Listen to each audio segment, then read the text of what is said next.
আসসালামু আলাইকুম। দেশ ও দেশের বাইরে থেকে যে যেখান থেকে আজকের প্রতিবেদন দেখছেন সবাইকে জানাচ্ছি আন্তরিক ধন্যবাদ। আমরা যে বিষয়টা নিয়ে আজকে কথা বলবো সেটা হচ্ছে লেয়ার মুরগির পুলেট গুরুত্বপূর্ণ সময়টা কখন। যারা মোটামুটিভাবে এই ব্যবসার সাথে সম্পৃক্ত আছেন বা খামারি সেক্টরে আছেন তারা বিষয়টা খুব ভালোভাবে জানলেও যারা একেবারেই নতুন তারা কিন্তু এই বিষয়টা জানে না যে আসলে এই একটা লেয়ার মুরগি 0 দিন থেকে 130 দিন পর্যন্ত যে সময়টা থাকে বা এরপরে কিন্তু লেয়ার মুরগি ডিম আসা শুরু করে, কিন্তু মাঝখানে যে সময়টা থাকে এই সময়টা কখন সবথেকে গুরুত্বপূর্ণ সময় সেটা হচ্ছে মুরগির ঠোঁট কাটার পরে 90 দিন থেকে 120 দিন। এই যে সময়টা থাকে এই সময়টা হচ্ছে লেয়ার ফার্মের জন্য বা লেয়ার মুরগি রেডি পুলেটের জন্য সবথেকে গুরুত্বপূর্ণ একটা সময়। এই সময়ের মধ্যে আপনার মুরগি আসলে কোন ধরনের দিকে যাবে বা কীরকম পার্সেন্টেজ আপনি ভবিষ্যতে পাবেন এই সময়টুকুর মধ্যে কিন্তু আপনার নির্ধারণ হবে। কারণ এই সময়টা মুরগির ঠোঁট কাটার পর সঠিক পরিচর্যা, সুষম খাদ্য ব্যবস্থা, লিটার অপসারণ, মুরগির গ্যাস থেকে মুরগিকে বিরত রাখা, এই যে বিষয়গুলো থাকে এই বিষয়গুলো যদি আপনি প্রপারভাবে মেনটেনেন্স করতে না পারেন তাহলে কিন্তু আপনার এইখানে এই সময়টার মধ্যে যদি মুরগিটা আপনার খারাপ হয়ে যায় বা এই শিডিউলকে যদি আপনি ঠিকভাবে ফলো করতে না পারেন তাহলে কি হবে, আপনার মুরগির ওজন কমে যাবে, মুরগির সাইজ ছোট বড় হয়ে যাবে। এই ধরনের সমস্যাগুলো কিন্তু খামারিদের ধ্বংসের মূল একটা কারণ, যে মুরগির সাইজ ঠিক নাই, মুরগির ওজন ঠিক নাই, মুরগি খাচ্ছে না। যখন আপনি বাচ্চা ব্রোডিং করেন তখন একরকম ছিল, কিন্তু এই সময়টা আসার পর বাচ্চাটা খারাপ হয়ে যায়। এই বিষয়গুলো যেন আপনাকে খুব ভালোভাবে কেয়ার করে রাখতে হবে। এই সময়টা এই 90 থেকে 120 দিন পর্যন্ত যে একটা মাস সময় আপনি সর্বোচ্চটা দিয়ে এইখানে মুরগিটাকে লালন পালন করবেন। সময় মতো ঘর পরিষ্কার করা অবশ্যই করবেন।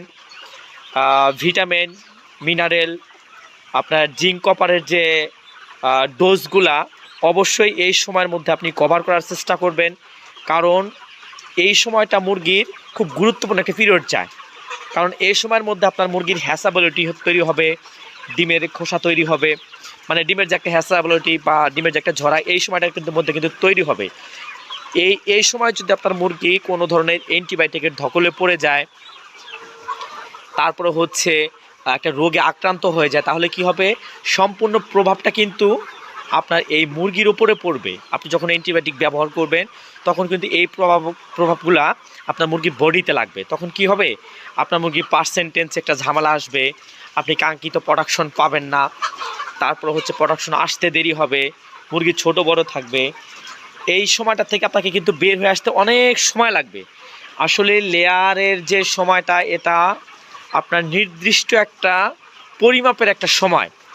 আপনার এই সময়ের মধ্যে আপনাকে মুরগি প্রোডাকশন নিয়ে আসতে হবে। এই সময়ের মধ্যে আপনার মুরগির থেকে ভালো একটা ফিডব্যাক এখান থেকে নিতে হবে। কারণ আপনি চাইলে এই মুরগিটা 22 মাস, 23 মাস, 24 মাস ডিমে নিতে পারবেন না, তখন নানামুখী সমস্যা হবে। অনেকেই বলে যে 24 মাস, 25 মাস বা এরও অধিক ডিম নেওয়া যায়। এগুলো আসলেই যারা খামারি তারা ম্যানেজমেন্ট ফলো করে মুরগির সঠিক পরিচর্যা নিয়ে খামার শুরু করে 18 মাসের মধ্যেই লেয়ার মুরগি রিজেক্টে বের করে দেন, নতুন আবার ব্যাস এইখানে ঢুকিয়ে আবার নতুনভাবে প্রোডাকশনে যাবে। এইটাই হচ্ছে লেয়ারের লালন পালন বা ডিম থেকে মুরগি রিজেক্ট যাওয়ার এই সময়সীমাটা।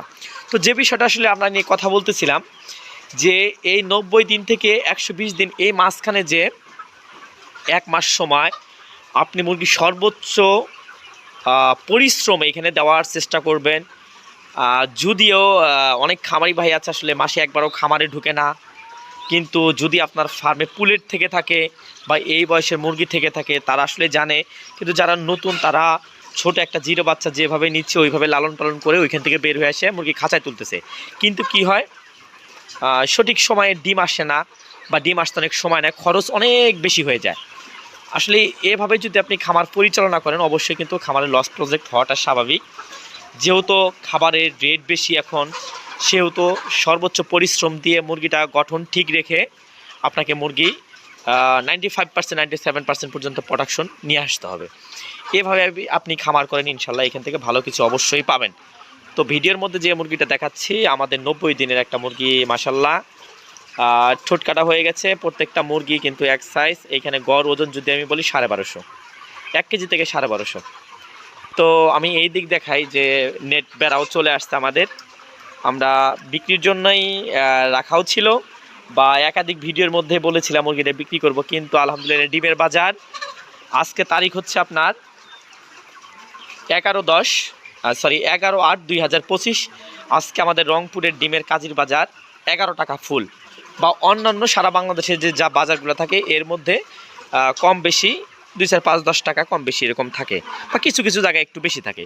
সেক্ষেত্রে আপনারা একটা বিষয়ে অবগত আছেন যে আমরা নিজস্ব ফিট মিল থেকে আমাদের ফিট তৈরি হয়। সেক্ষেত্রে আমাদের কাছে 11 টাকা ডিম মানে 15 টাকার কাছাকাছি।